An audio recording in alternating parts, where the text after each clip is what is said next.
Hi everyone, this is Courtney And Brandon. and kids from Ruby Red Farm. Today as a family we're going to go ahead and process our turkeys.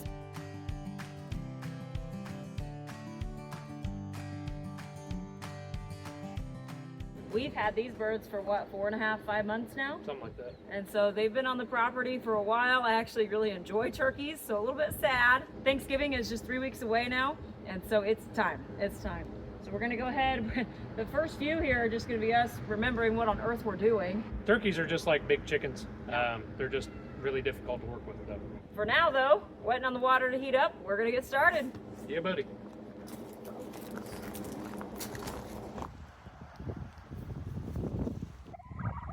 All right, today's the day for these turkeys.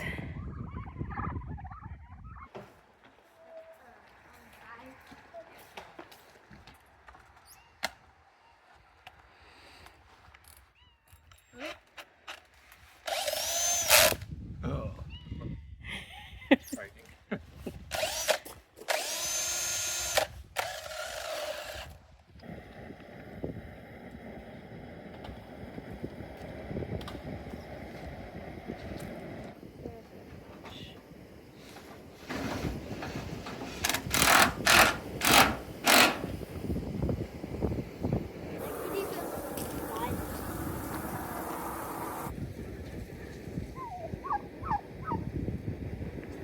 Okay. All right. Woo. All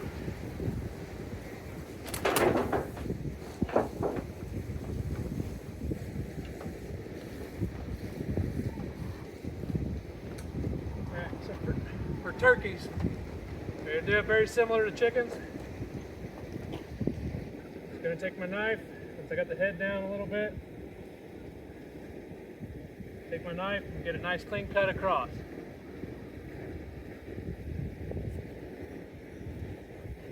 Get a nice blood flow here. There you go. All right, next step, again, very similar to the chickens, just a lot heavier, a lot bigger.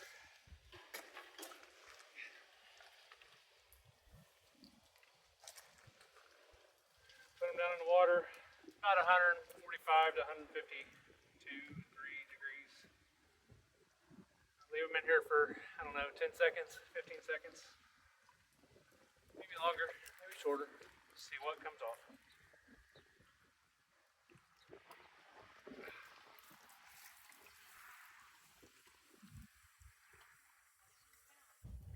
So how I can tell that they're ready to be plucked is I'll pull them up, and if the wingtip feathers come out, they're ready to be plucked. These are a lot stiffer than chicken feathers. All right, I need a hose. You get the hose.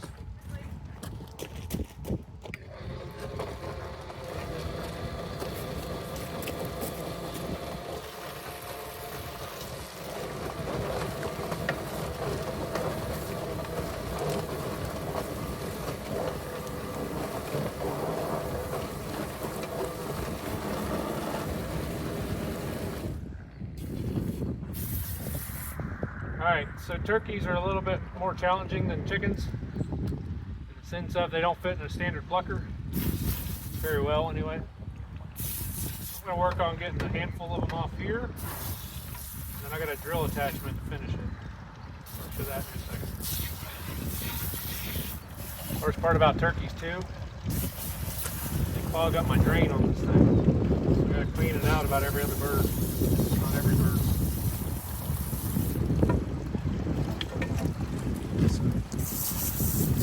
Rinse off.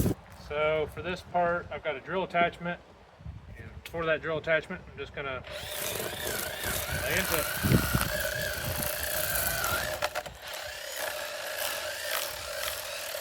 So this drill attachment's kind of nasty because it slings turkey feathers everywhere.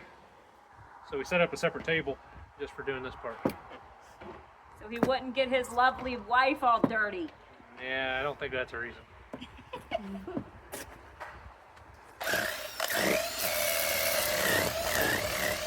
Very much like a chicken.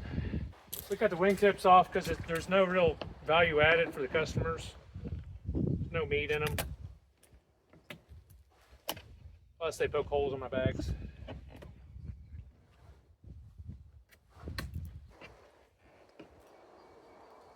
Like I said, just cut the wingtips and the head off the feet.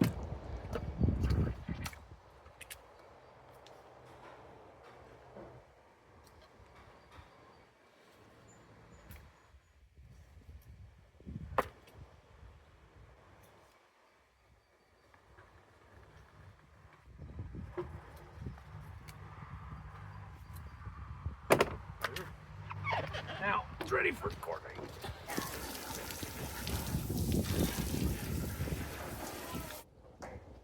Oh my gosh. Okay. All right, once he gets the bird to me, the first thing I'm gonna do then is get all the extra feathers off. I'm gonna go ahead and take the camera and just zoom in on the bird so you guys can see what I'm doing here. So the common spots, the feet end up with a lot left over. The armpits, if you will, end up with a lot left over. You'll see a bunch in here and the wings. So just trying to get as many of these off of here as I can. While it doesn't have to be 100%, you want to get as close to that as possible, particularly in our case with us selling them. Most people do not like finding a little bit of feather on the skin of their bird. With a turkey in particular, almost everybody does eat the skin. So you want to make sure you get all of these feathers out of here. All right, I always keep a hose handy. With a turkey, the same as with a chicken, you want to make sure you're keeping a wet surface the whole time. And that refers to both the table and the turkey because you don't want the skin drying out. Plus, it lets you know which feathers are already detached and which ones aren't. So flip it over and check the back.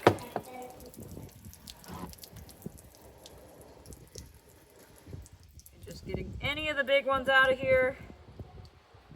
As many as I can find. Sometimes we'll even keep some needle nose pliers on hand for this just because they really do come in handy. Thankfully on a turkey the feathers are bigger, so in my opinion they come out a little easier than they do on a chicken. Speak for yourself.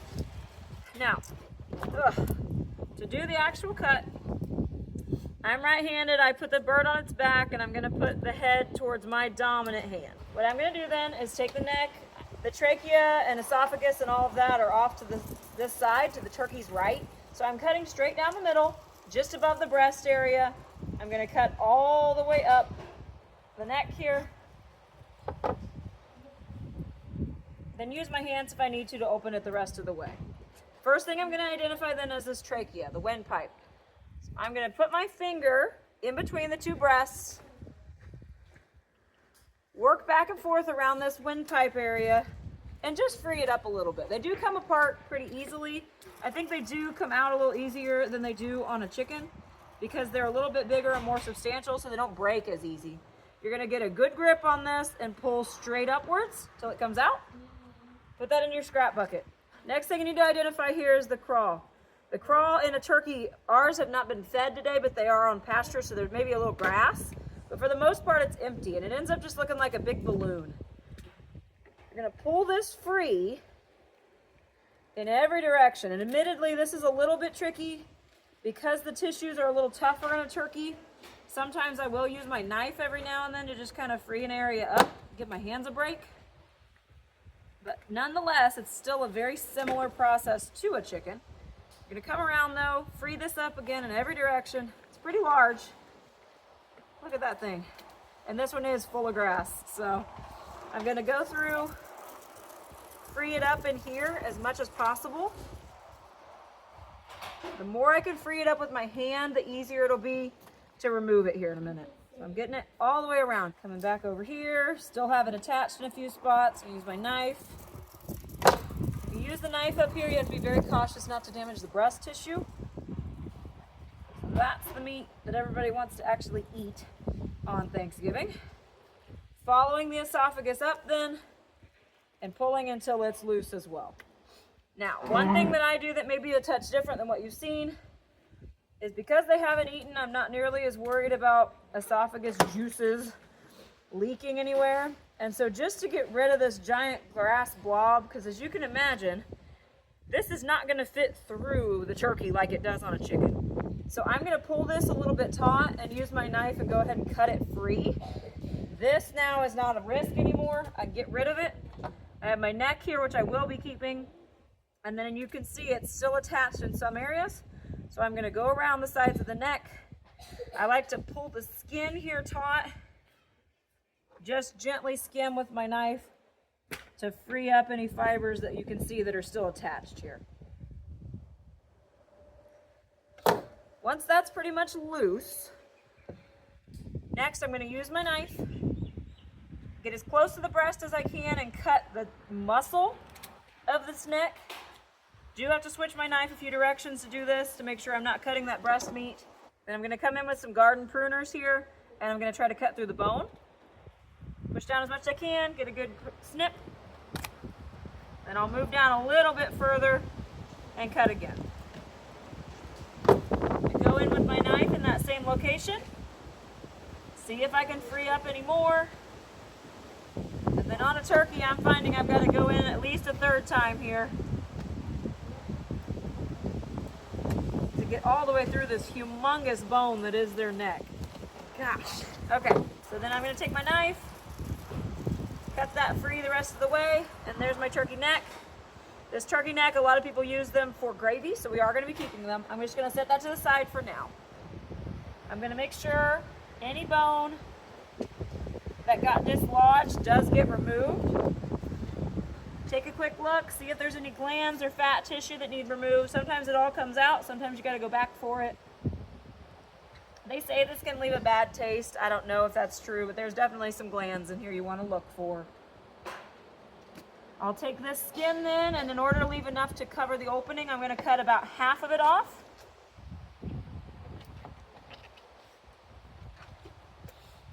And then my top part is done there. I'm going to move on to the bottom of the bird. I keep it in the same orientation here. I'm going to use my knife, and you can see just how close this pelvis area is. It's very closed. When I'm taking my knife, I have to be incredibly careful here not to cut through the digestive system. I'm going to come at a really pretty sharp angle here, about 60 degrees at least. So I'm going to be making a triangle. I'm going just inside of that hip bone and just inside of the other hip bone. Once it's free, then I'll pull up on that patch of skin. Once I have eyes on it, I'm making sure there's no intestines that I'm cutting through. I'm going to go through though and free this up as far back as I can without cutting anything. Okay, I'm going to flip it over then. No small feat with a bird this big. Gosh.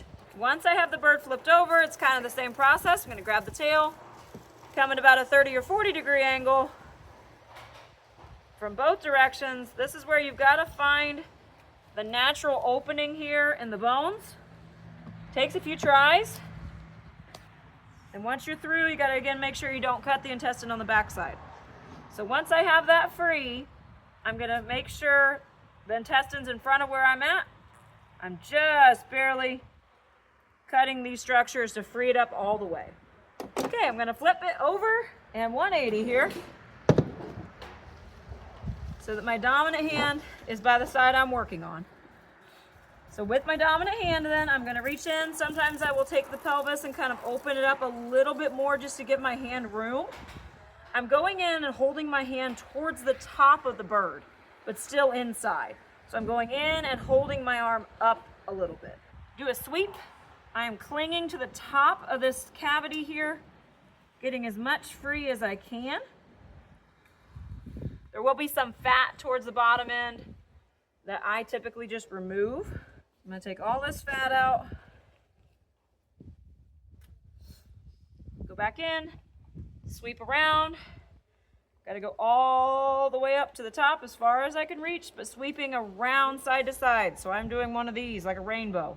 My hand, as you can imagine, I'm pretty much up to my forearm here just because of how large a turkey's chest cavity is. So I'm going to go in as much as I can, grab a hold of something, whatever I can find, and pull out. Everything pretty much should come out in one shot there. Take it, set it in my scrap bucket. Just make sure it's completely out of the way.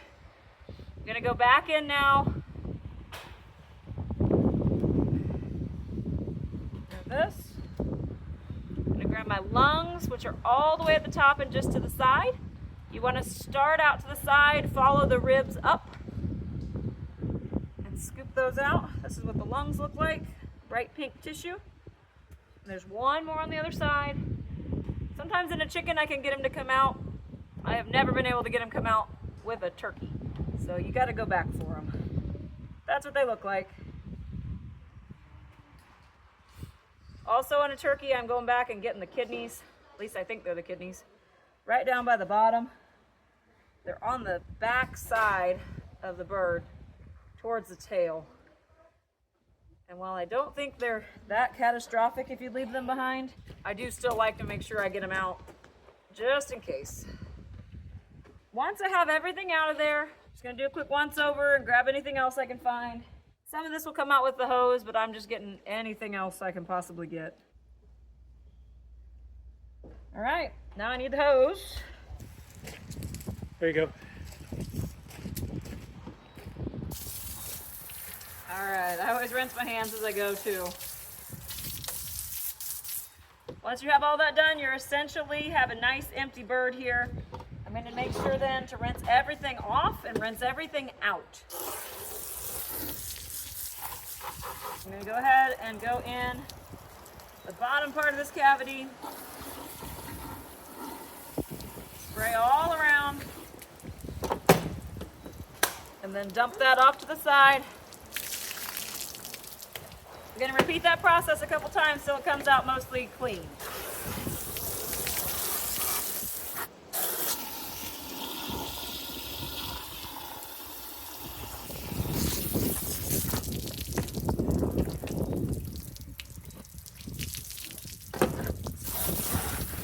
Okay, once I've got that cleaned off, then I do spray right here as well to get these areas clean.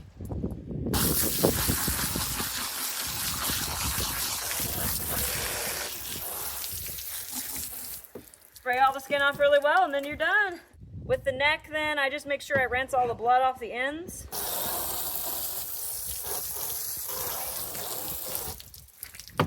Then I'm going to tuck it into the cavity here.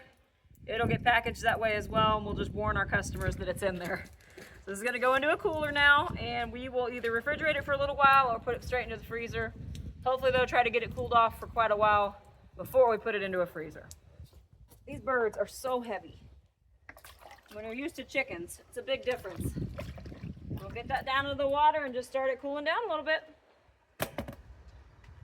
Just filling up the water. Just emptied it out the pot. We're getting ready to bag turkeys. Weather's cleaned up a little bit on us. It's not raining anymore, but it's still a little windy. So now we're just heating the water up to about 190 degrees and we'll be ready to rock and roll. All right, guys, so the way we do this is he does the whole first half of the process and I do the second half, a bit of an assembly line. And one of the nice things about that is at the end, I have 2 or 3 birds left to do and he's done. And so he goes around, he's picked up everything just about, all the buckets, you gotta spray all that stuff out pretty quickly to make sure that you can clean it properly. Once I'm done then and have all the birds into a cooler full of water, I get my area completely clean, spray it down really well with water, and get my bags out. So these are Moorpak bags. I can put the link in the description here. These are their largest size, so they're 16 by 30 inches. They're humongous, but that is to fit a turkey. And so they do offer sizes all the way up through turkeys.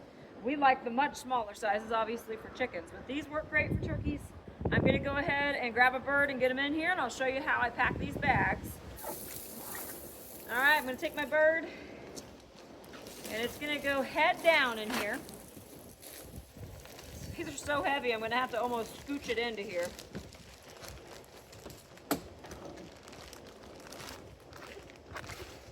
So this goes down in here, go like so.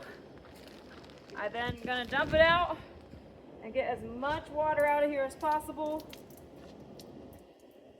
I don't want to charge my customers for water, but it also kind of looks gross if you get that water at the end and then it freezes. So we try to get it all out of there. Once it's here, I'm going to grab one of the straws that comes with it. It goes down in the body. You're going to lift it up, and then you got to put a zip tie on it here. Don't lose your straw. Then you're going to zip tie as close to the base as you can. Okay, and then that's what's going to go to the hot water. All right, at about 190, start milking.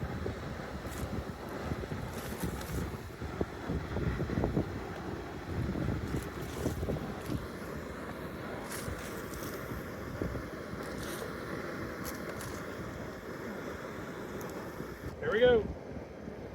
One for the freezer. These birds are looking great. The shrink wrap bags really just pull it all together. Really shows off how much work and how much growth went into these birds over the last 4.5 months.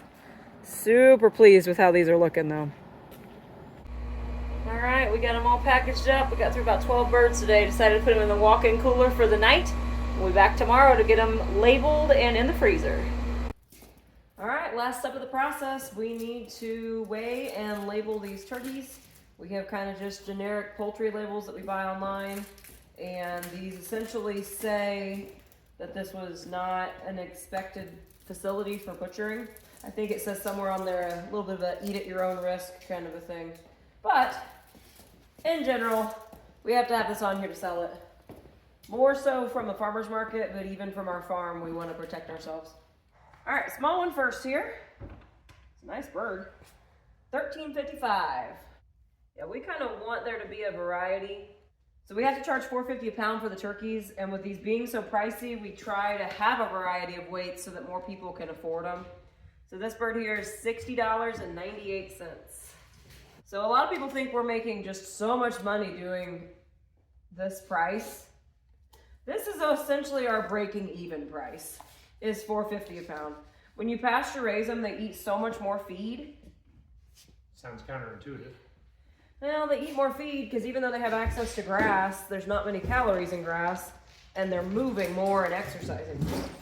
So the meat is much better quality, much better texture, much better flavor, but it makes it so that we have to charge more because we're spending so much more on feed. It's just the reality of it. $14.21. So we've had a 13 and a 14. Let's see what one of our bigger ones weighs.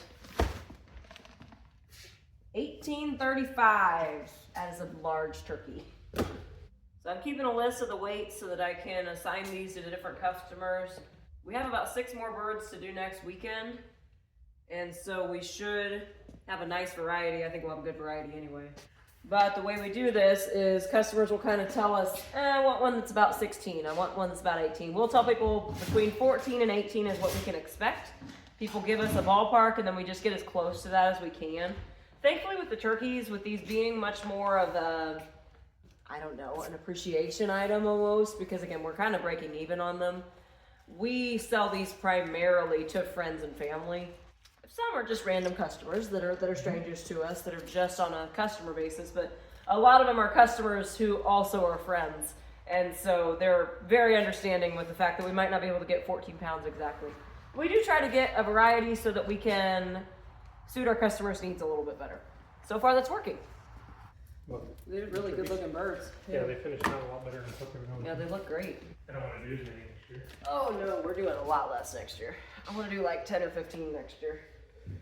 This one's big. Oh my gosh, I about broke my scale. Our scale does math for us, and that's the best thing ever.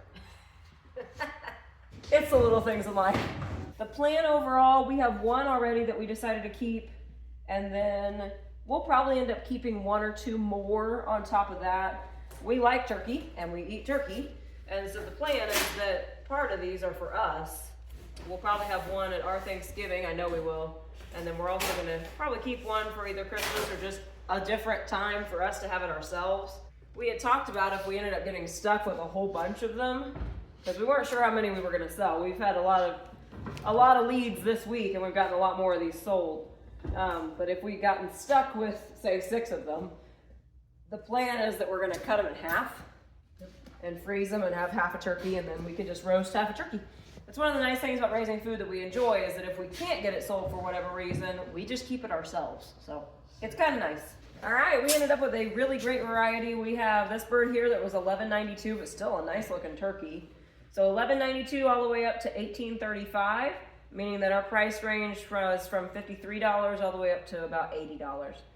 So hopefully made these a little more attainable for some people. Really happy with the 11 birds we've gotten so far, and then we've got about 6 more to do next weekend. So really, really happy with how they're looking. Make sure you stack your raw chickens, turkeys in a manner in which they're not going to interlock, because when they're frozen, they don't come out. Learn from experience. All right, guys, that's our process for processing turkeys. We were able to get 11 birds in the cooler and freezer, plus the one that we kept for ourselves. I'm actually really happy with the process. It took forever, though.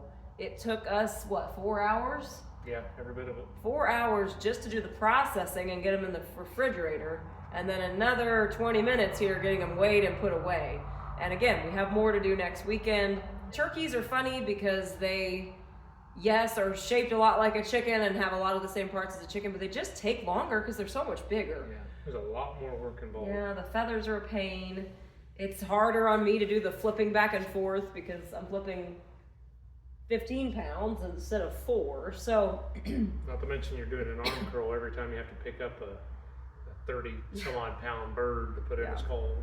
it's a lot more draining than chickens, but we only had to do 12 of them and not 100 of them. So, you know, it's pros and cons kind of a thing. We definitely will keep doing turkeys. We will not do as many next year. I think we're going to drop down to more like 12 to 15, maybe at the most. 5. We started with 25 this year, and it was not good. That was too many for us. We just couldn't really handle that many. We did, but I don't want to again. Plus, we have a hard time selling them because the price point's so high. And the last couple weeks, they're going through just about a bag of feed a day. They're just absolutely burned through feed, as we talked about before. So again, really nice bird to add to a homestead, but don't bite off more than you can chew. We get that many in theory to be able to sell some to make up the price, but that doesn't really ever end up happening. We kind of just break even on them. Thanks so much for watching all the way to the end of the video, guys. If you have a comment, please leave it. That actually helps our channel a lot. We'd love to answer any questions. We always get back with those comments. And of course, as normal, if you haven't yet, please hit like and subscribe. This was Courtney And Brandon, from Ruby Red Farm. Thanks so much for watching and have a great day. see you next time.